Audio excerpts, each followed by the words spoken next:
As you can tell by the intense music that brought us in here today, this is going to be one of those news update kind of episodes where we grab ideas and stories straight from the headlines.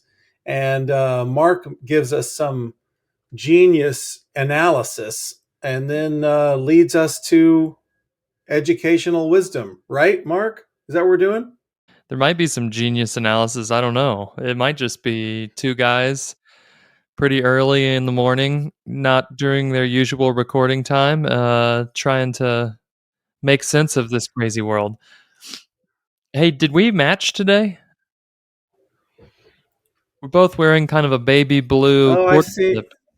You're wearing baby blue? Yeah, it is. It reads as tan to me. That is something worth getting checked by a physician because it is blue. There's something strange happening outside this window, which is that I've rented a car today for an outing, which I'll describe to you in a moment. And I went and picked it up this morning, no problem. But now there's a giant Enterprise truck rental truck out front of my house. I don't know if it has anything to do with me, but I I am don't think so. bamboozled. It's probably delivering something from Amazon. That happens in our neighborhood where when they run out of delivery, they rent trucks for the day. Oh, really? Whatever they're pulling off this truck, it's big. I'll keep you updated. Did you order a dishwasher? I did not. Man, if you're on the YouTube channel, Steven is really causing motion sickness with his bobbing and weaving in and out of the camera right now. Because this truck is just out of frame for me, so I have to crane my neck to see what's happening. As soon as I've identified clearly what's coming off this truck, all will be well, and we can get on with our lives. But this time, there's something exciting happening. If you have something to say, you can say it. Well, tell me about this trip that you're taking that needed a rental car. It's a silly thing, but I have found an organization that will give high-level basketball coaching to anyone of any age and any skill level. And so I was thinking, I haven't had basketball instruction. I actually took a basketball coaching class in college and have coached basketball for a while, most recently with a very exciting fourth grade girls team who were world beaters. But anyhow, I thought it would be great to go to a basketball camp, receive some basketball instruction for myself as a kind of birthday present for myself. I had a birthday that just went by. And I'm very happy to report that my dear old father, age 82, saw fit to fly to Cincinnati, which I'm going to go pick him up right after we're done here. And he and I are going to go on a road trip from Cincinnati to Sheffield, Massachusetts, which is right at the corner of Connecticut, New York, and Massachusetts, and do a little basketball camp for the weekend. I doubt he's going to play, but that's what we're doing. We're doing a fun road trip. So we thought we're putting about 1,500 miles on a vehicle. Might put that on a rental vehicle instead of my 1997 Toyota.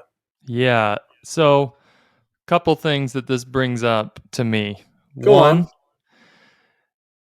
I talked last episode about the fact that we had a rental vehicle due to an unfortunate pole encounter that my wife had in a parking lot.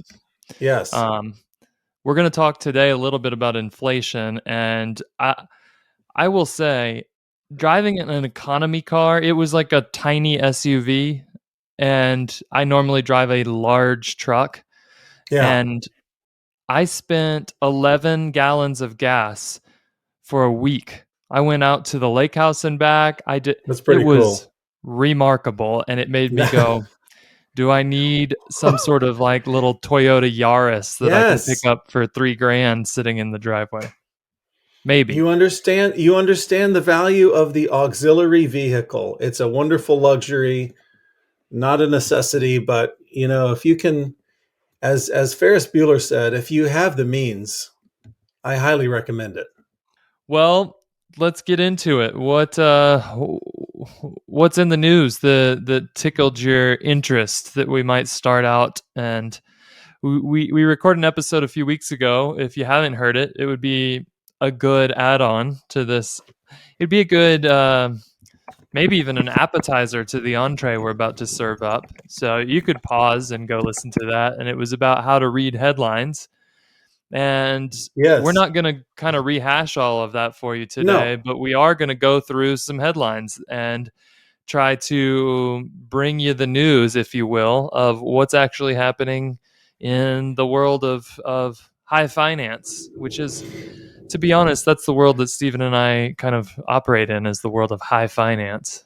Yeah, for regular listeners, I'll just throw out my what I'm thinking here. I was intrigued by the How to Read the Headlines episode, and you know this about me, Mark. Regular listeners know this about me, but when I can, this morning I dropped the kids off at school, which is about a 25-minute hike. And on those mornings, I usually take the time that I have coming home when there's nobody in the car but me to enjoy the briefing, which is the idea of the briefing is a daily podcast where a smart theologian guy reacts to the day's headlines. And I enjoy that because there are some things that I have a reaction to. Well, that probably means this, that this probably says this about society, or I have a, I like to think I have a biblical worldview. And so when things hit me, I can kind of sort them, but there are some things that I don't really understand. And personally, I'm like everybody else. I have a degree of distrust for our news sources. So I never know what to think about how things are said to us. So it's helpful to have a voice that's on my side, that sees the world the way that I do, to kind of interpret things scripturally, to talk through a cultural framework, a lens of for the news. And I kind of feel like we kind of occupy a unique corner of society in that, with everything that happens financially, we've done this before. The GameStop thing, for instance, we can jump in and say, hey, here's what that means to you. There might be something where there are worldview implications. We say, for a believer, this has particular interest of you. You should be watching out for this. Or if you're a multi-generational family leader, you should know this about what's happening in the economic world. I just think this is something that we can regularly do. So my intention is to make this a regular installment for us, that we will sort of collect financial headlines that might have something to do with you, or you might wonder, how am I to interpret that? And we're just going to visit those, I don't know, once every couple of months, and just walk through, here's what's happening, to give our people a read on the news of the day. So that's a little background on why we're doing this, and I think it'll be a regular feature for us. Awesome. This would be a fun segment to experiment with live podcast audience. It certainly would. We've talked about inviting at least our Abraham's family, Abraham's tent, and certainly Abraham's bosom members Yes, into the live recording experience where they could ask on-air questions, we're etc. going to do that for sure. We are. Yep. So Well said. someday you'll figure out how to do that, and we'll alert the insiders to it. And if you wanted Correct. to be a part of that, you could go to our website and find out how. Yeah. So tell me what hits you first. I've got some stories that I think are worthy of at least a little kicking around, but why don't you start off? Because Well, one thing that crossed my monitor in the past week that I thought our folks might have some questions about was the story that Wells Fargo was laying off a whole scad of people because, as the story put it forward, the mortgage market is going through the floor. And so things look so bleak that they're saying to all of their mortgage brokers, we don't have a job for you. There's not enough people that want to do something with their mortgage, which is always an ugly indicator of economic health.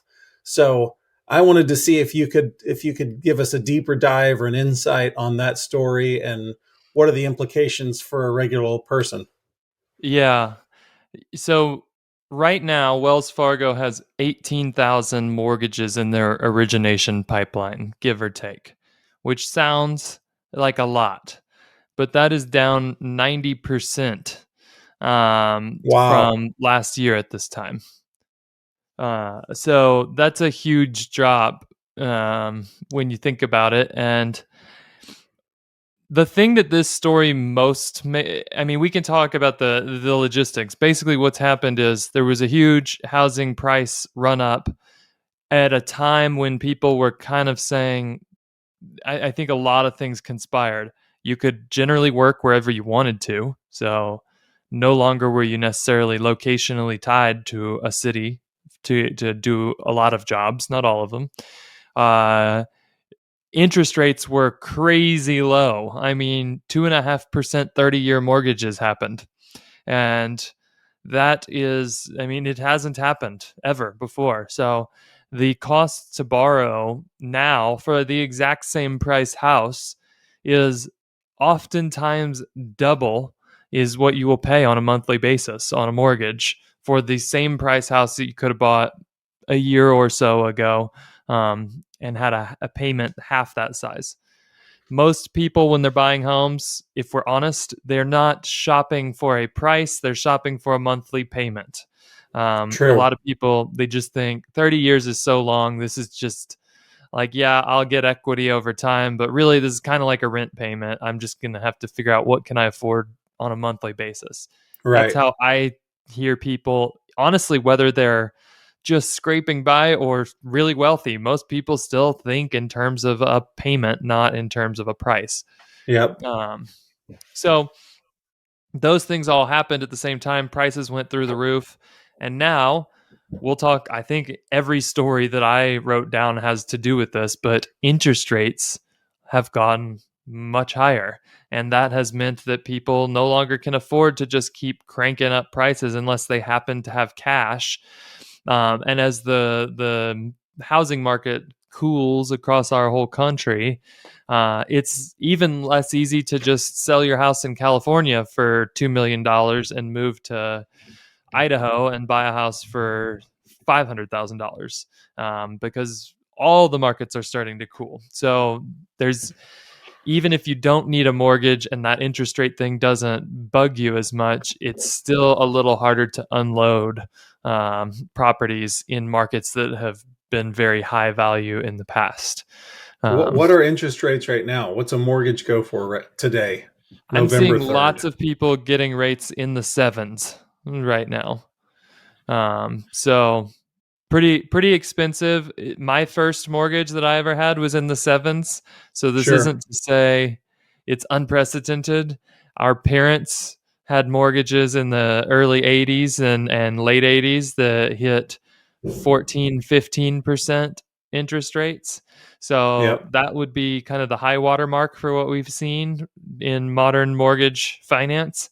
But yeah, they're Am definitely I higher, and that has had a huge impact on prices. am I pleased that I refied in below 3%? I don't want to toot our own horn here at the Abraham's Wallet podcast, but Yeah, go it, ahead. did we tell people if you have a mortgage that's above 4%, get thee to a broker immediately We last did. year? We We did. did. So I hope you did that. I hope you're not sitting there going, well, I mean, I talked to somebody yesterday who had a 4.9% mortgage that got in right before kind of this stuff started going crazy, and they feel real good about that right now. So, whatever, I guess be thankful for where you sit, but I hope that you maybe took advantage of a refinancing opportunity if you've owned a home for a while. Um, so, the thing about this story that's most interesting to me, like I don't care too much about Wells Fargo. I use them as a bank. I think they're generally a not great institution, but I think that we've talked a lot about how people during the housing boom woke up and looked at the value of their home on paper and said, "Wow, I'm worth $1 million now. Look at how much my house has gone up in value."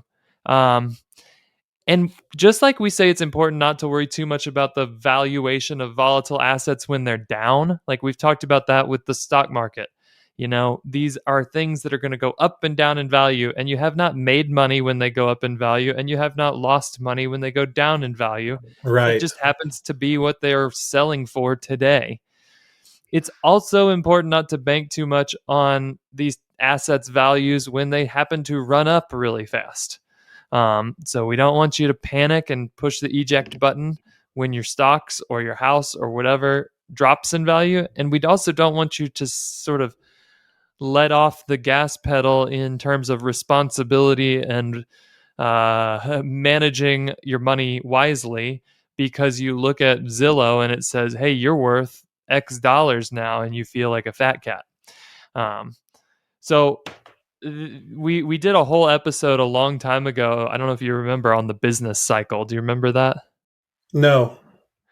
Well, I think it would be worthwhile as we kind of go through this particularly volatile time for everybody to think about the fact that there is such a thing as an economic cycle and a business cycle.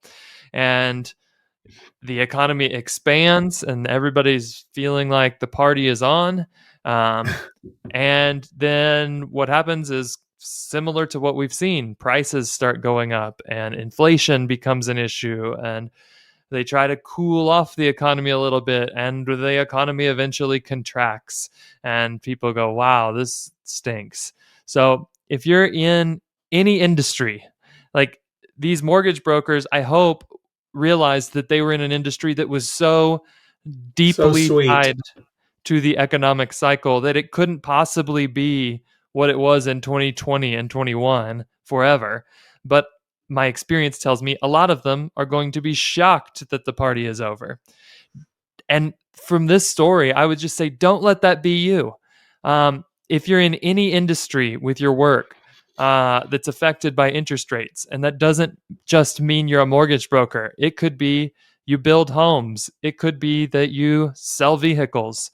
But it could also be things like you work in a tech startup where you need access to financing from other entities to get a company going, or you are a financial advisor, Hey now. or you're an artist.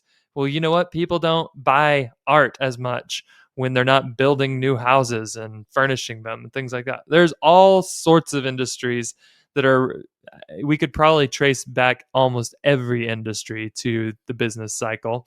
But you need to be aware of where we are at, and you need to build businesses that aren't shocked when we hit downturns, and also don't assume that you're Einstein when we're riding a wave, Right. on the way up. So that's kind of my biggest That's takeaway great. is if these mortgage brokers at Wells Fargo, I mean, we went through, I was in the mortgage industry kind of on the finance side at Freddie Mac back in 2008. And we saw a whole massive companies shutting their doors. That were really, really kind of leaders in the US in the industry. And it's like, man, they didn't plan for the fact that was obviously a big shock, but they didn't plan for the fact that we were going to have good times and lean times. And to me, every time I see these types of stories, I think, man, I hope that those people prepared, Mm. because there's going to be periods where no matter what industry you're in, you're probably going to have lean years and you're going to have boom years, and you use one to finance the other. It's a good lesson, especially for the young, for whom this might be the first time around the merry-go-round. That, a 22-year-old could say, this is the worst the economy's ever been that I've ever seen. Yeah, that's because you've only been paying attention for 5 years. And so you don't have a lot of history of things in this cycle. And so I'm just going to repeat what you said because I think it's really good, is that in boom years, you've got to keep your cool. You don't spend all of the money that you make. You realize this is temporary. We'll see it through and we'll store away for the winter like the Bible tells us to do. And then when things are lean, you also don't despair. You don't lose hope and go, everything's going to be. No, we're in a cycle. This is how things work. So I think that's really wise for everybody, which is, there might, during the lean years, you might have to tighten your belt, but you also might have to spend money when you're not making much money, just to ride it. And that's the way things go. So that kind of leads me to the next story, Okay. what you're saying about lean, because it's not really a story, but you know how, like on sport, I watch sports talk shows, but I don't watch the news. And I know in both cases, they will take somebody's tweet and make it a news story. So forgive me, I'm going to do something like that. But as we speak right now, the Dow is under 32,000. And, the Dow hasn't always been that low, but it's also been lower in the past. And I saw something recently that said, if you're considering getting into the market, get into it now. And we are not proponents of timing the market, but what we really mean when we say that is, don't guess at when you pull out your money because you think it's going to go down and you're magically going to intuit it's at the bottom now. Now I'll put all my money back in and I'll make hay. That doesn't happen. That's not a wise road to walk down. But if somebody has cash on the side and they're feeling gun shy because the market is down right now, and I say down, it's all relative, but it's down relative to what it was 6 months ago, a year ago. What do you think about that advice that now's a great time to get into the market? I think that it's always a great time to get into the market in a wise fashion, meaning you are buying the right assets that are matched to your risk profile. And you're not, if you've got a big purchase to make in 18 months, and let's say you've got $70,000 saved for a down payment on a home, and you're going to be ready to make that purchase in 12 to 18 months. Now is a terrible time to put that money into the Dow, Mm, because it absolutely could drop another 15 or 20%. That could happen. It could also go up by that much. hmm. Did you know, by the way, that last month, October, was the best month in the market since like 1973, the best single month? Nope, I did not. Yeah. So we this is why we don't time it, because you would have said at the end of September it was a terrible month. September was brutal in the market, and you would have said maybe we need to just stay on the sidelines and sit this out, and you would have missed a huge month. Now, I think that if you have sort of played that game and said, well, I'm going to sit on the sidelines until things get better, just like any time, I would say if you're investing for the long term, now and yesterday and tomorrow is a good day to take money that you're not going to need for years and put it to work for you in a place where it's going to go up and down in value, but over the long haul, we know that it's going to go up. I mean, I've talked to clients about this just on and on, which is I was not a genius when we saw 40% returns in the market in 2020 and 2021, parts of those years. And I'm also not doing anything tricky that's resulted in the losses that we've seen this year. Over time, we're going to see the average rate of returns that we expect in the market, which varies depending on how much risk we're taking.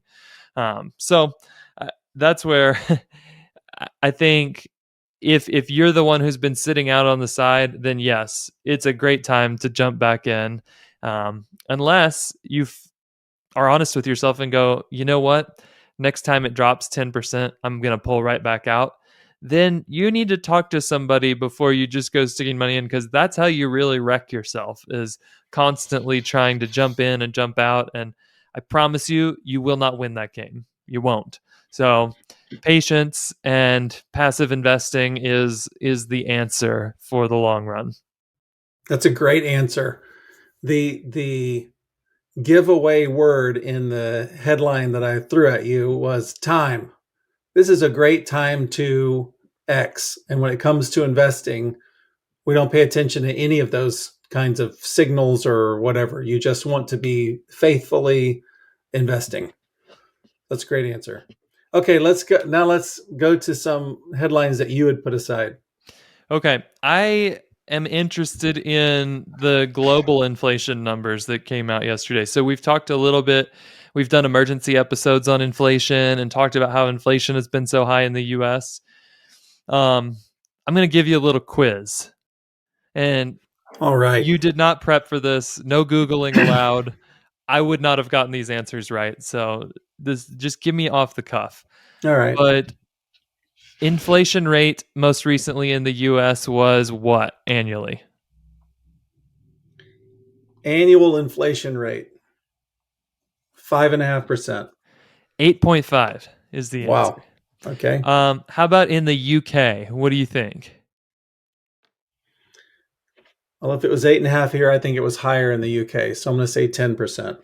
Very close, 10.1. And then how about Canada?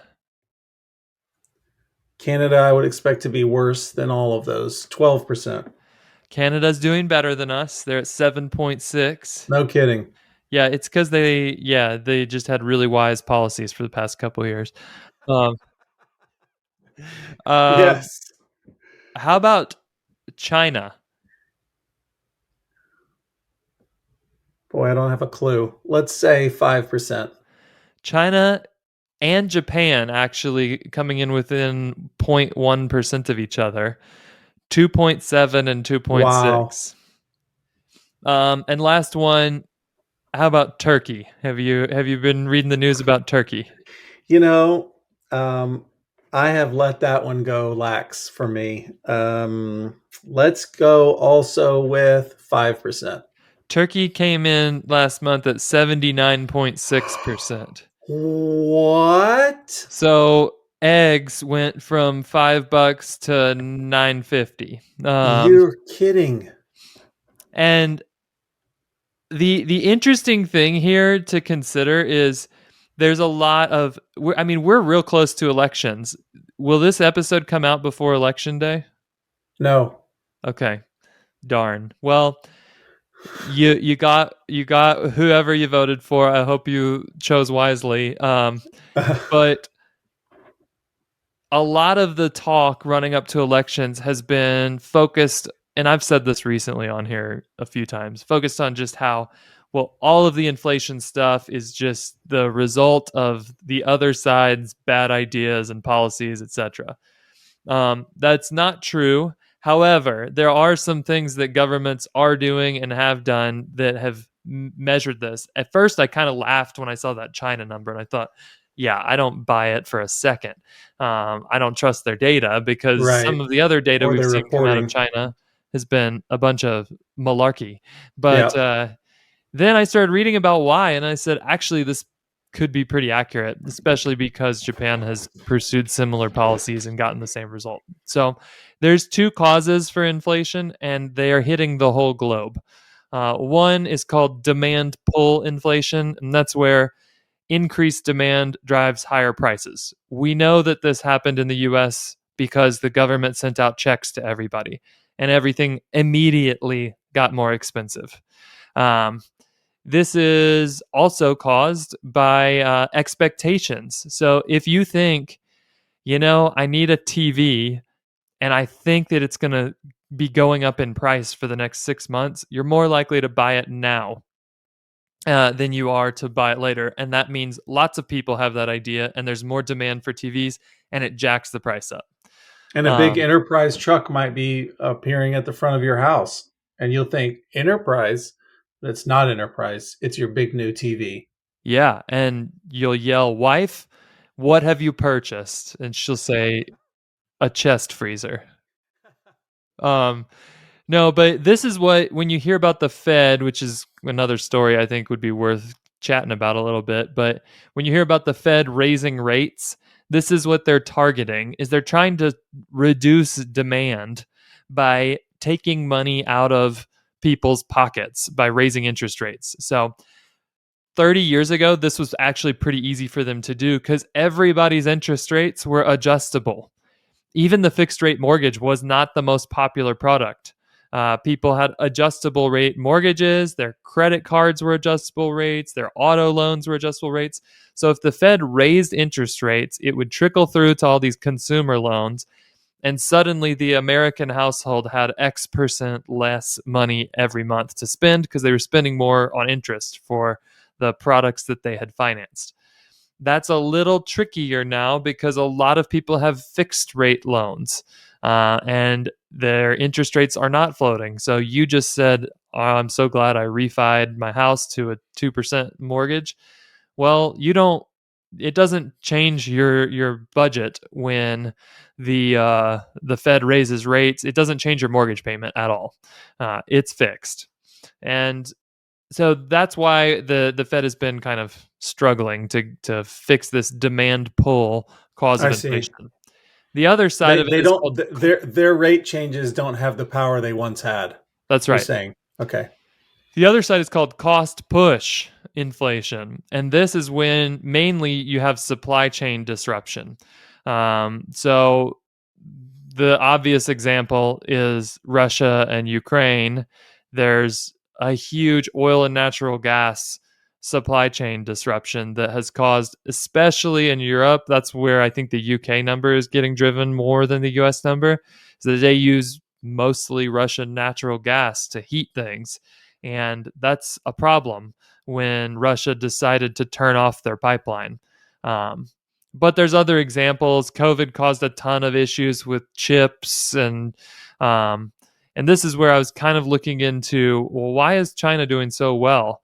And one of the big pushes that they have made is energy independence. So they have said, we are going to produce energy that we use. And that is not the path that the West has taken at No, all, it is not. whether it's the US, the UK, Canada.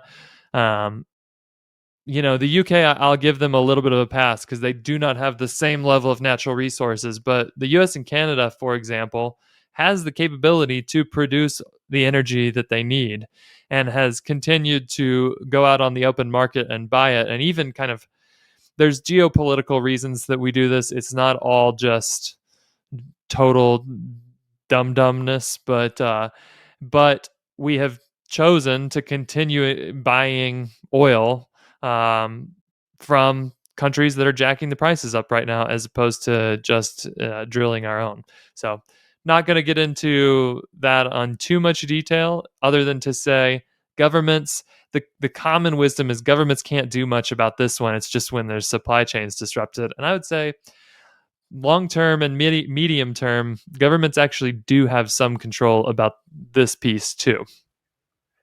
So there's both push and pull happening right now, and Yes, both of those forces are happening globally, not just nationally. that's right.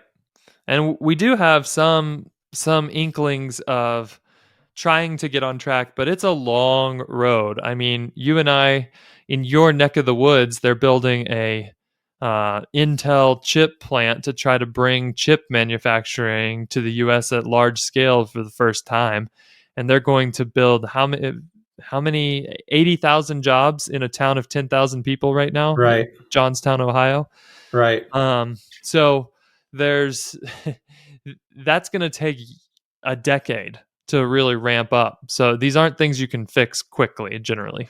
Since you brought it up, can you give us any insight on 79% inflation in Turkey? What's going on? That's they're in a what we would call kind of a hyperinflation environment. Yes. And I, I'm going to be truthful with the people here. I haven't done a whole lot of homework on Turkey. I've No seen that problem. they're Did you see the news the other day that they're trying to create a digital only currency there that would be tied to a social ID? Um, which In the is, Middle East? yeah, No, in Turkey specifically. no. So there's probably a lot going into that, and I just can't speak too smartly to exactly what's driving it. I was in Argentina when they had their hyperinflationary crisis, and what tends to happen is that people lose confidence in the local currency. And so the government has to print more and more of it to pay debts that they have taken out. But I'm not exactly sure what's driving the inflation in Turkey right now. No problem. Okay, moving on. What else you got? Well, yesterday was a You want to huge talk about the story. Fed? The Fed raised interest rates, and man, going back to our how to read headlines, um, I don't remember the exact wording, but so many headlines came out right when the Fed meeting. Everyone expected them to raise interest rates by 75 basis points, so 0.75% raise in rates. That is what everyone expected. If they had raised rates less than that, it would have been a shock, and the markets would have gone way up. But people expected 0.75%. And then, you know what the Fed did? They raised rates by 0.75%. And the headlines were like, Fed makes shocking, unprecedented interest rate hike. And this is the same amount they've raised it by the last several meetings. So I was just like, this is stupid. We are seeing the news outlets do exactly what we said they would, which is they're just creating Trying to drama. sell newspapers, get Um, clicks. it was interesting to watch how the market responded to this. So the stock market's pretty flat beforehand. Um, right after the interest rate meeting announcement was made, you had the chairman Powell speaking about the policy and strategy that the Fed is planning to pursue, and he kind of let off the gas pedal a little bit in his comments. He was like, "Well, we might have to slow down a bit. It's looking like, I don't know if you've heard this term, but soft landing." They kept saying we're going to have a soft landing for the economy where we just kind of cool it off a little bit and growth slows down, and then prices come down and we get inflation under control and we can get back to growing. He said yesterday, I don't think we're going to have a soft landing. I think we're going to have a hard landing. And that's not something you want to have happen. I can't think of any endeavor in which hard landing is better than soft landing. Can you? Right. No. Yeah.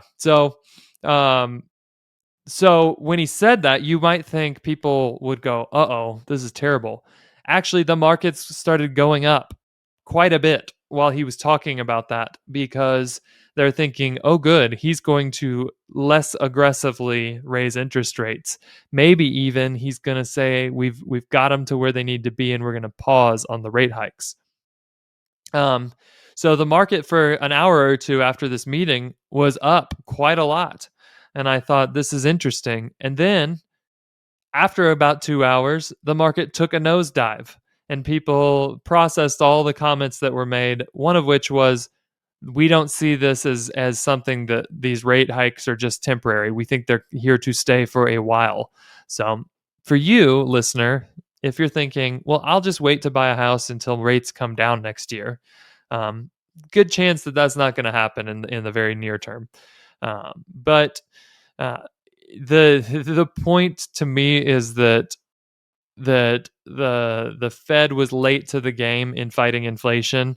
They kind of blamed it on COVID for a very long time and said, "Oh, this was just temporary spike. We'll be fine." They didn't take action. The economy heated up a lot. Now they're having to take pretty aggressive action to try and stop prices from increasing, which is the main danger to the economy right now. And um, it's very likely that they're going to cause, I hate saying this because I already think we have hit a recession, but they're going to cause a period Ha. of prolonged recession because of what they have to do to keep inflation from spiraling out of control so that we don't become Turkey. I wonder if there's an administration change with the next presidential election, can they retroactively say, guys, it was a recession that we were in? Did they, does anybody ever do that? Yeah, I don't know. I think that we had an economic definition of recession and we Yeah, changed we it. did. Let me ask you a question about all this stuff because I think it's always interesting when they monkey with the interest rates and there's like 100 reactions to that. Well, if you do that, then this goes up. Well, this does the opposite. If that goes up, this goes down, and everything goes bump, bump, bump, bump, bump, bump. So I know that economics is your baby. So what would happen? They're always so careful about we're raising it 0.375%, and then it's a half a percent.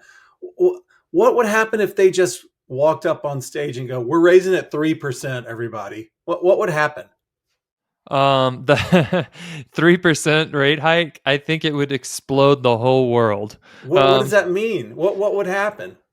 So, for example, there's the place that would just that would cause total mayhem, mainly in terms of I think short term debt that's indexed off of Fed funds rate because with mortgage rates, for example, those are very long term debt instruments. So Okay. you have you increase those, but there's kind of time for the market to react. And what the Fed wants to happen in the housing market is happening. Like prices are cooling off because they have jacked mortgage rates up.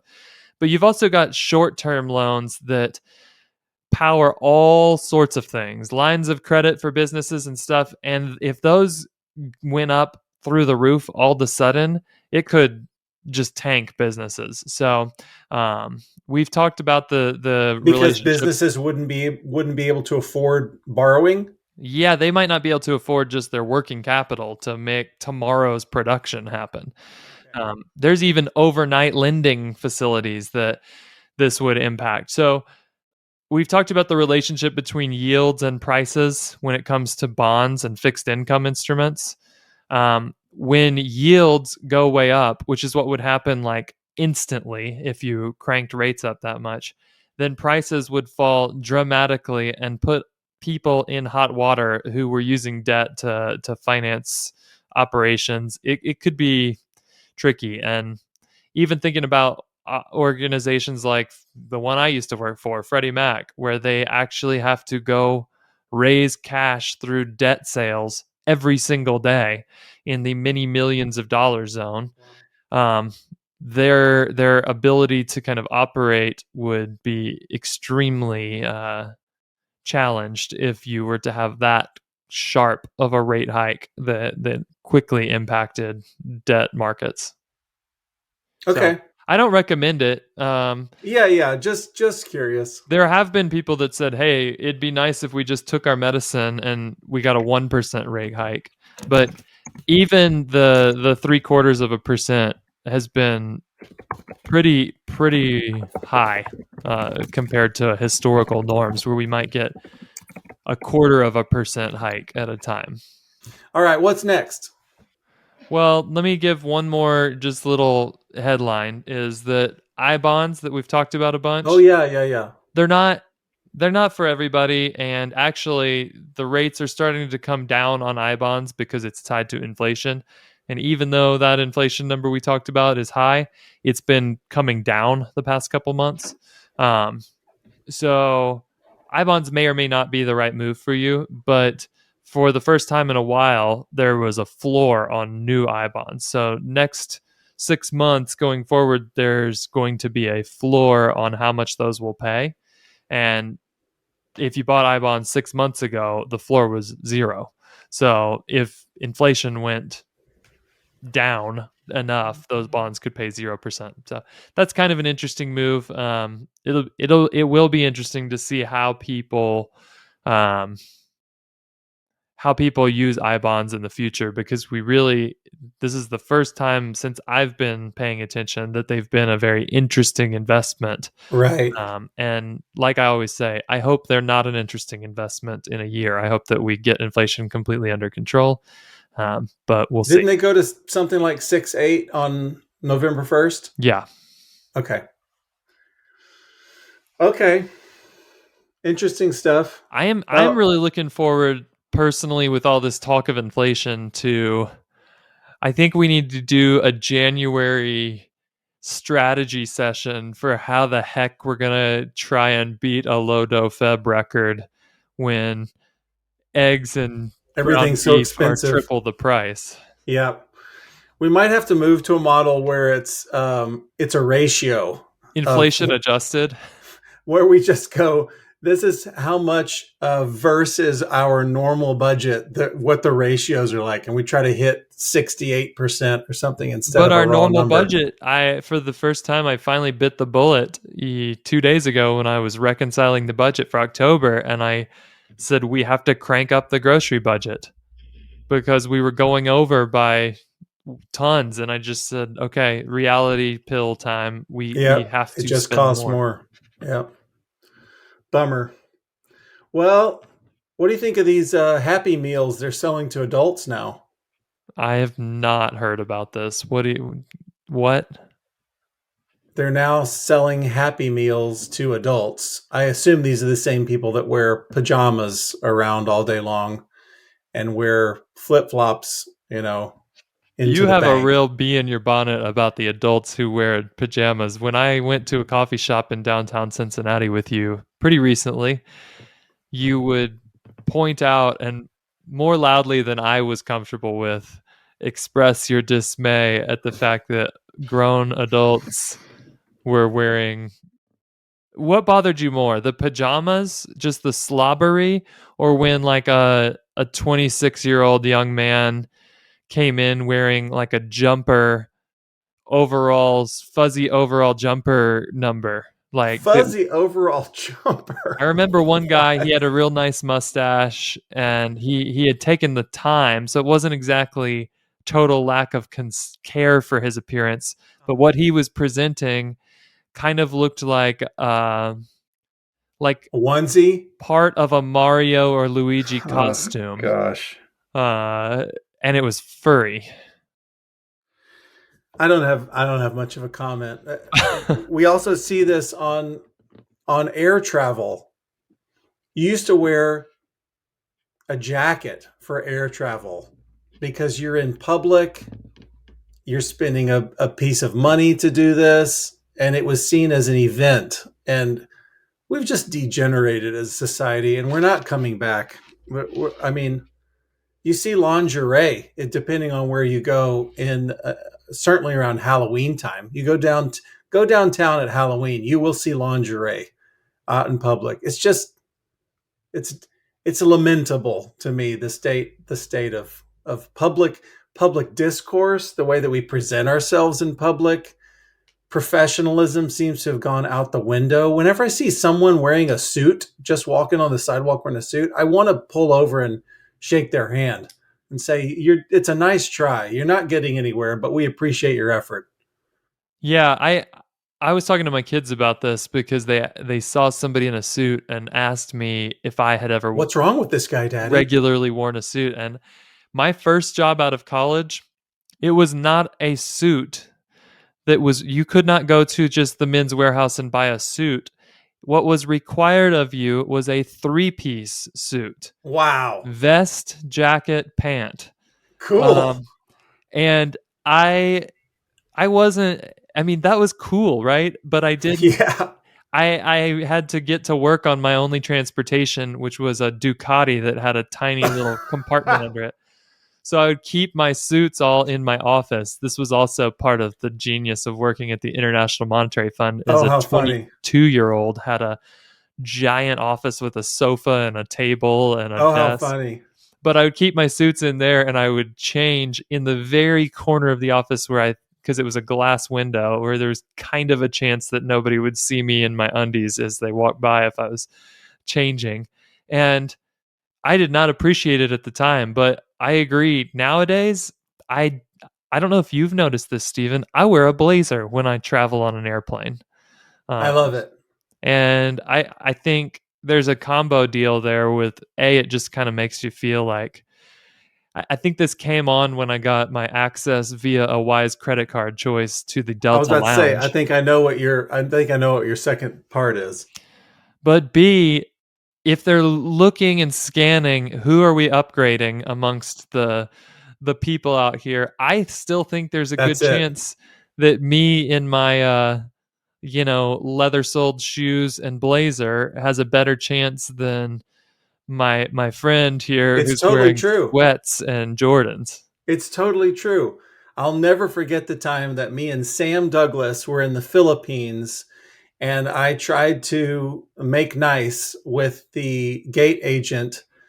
And she, because of the way we were dressed as international minister types, wearing button downs and probably had blazers on, and we received upgrades to business class on Lufthansa across the world. And it was an unbelievable gift. And I always thought, dress nice at the airport, brother.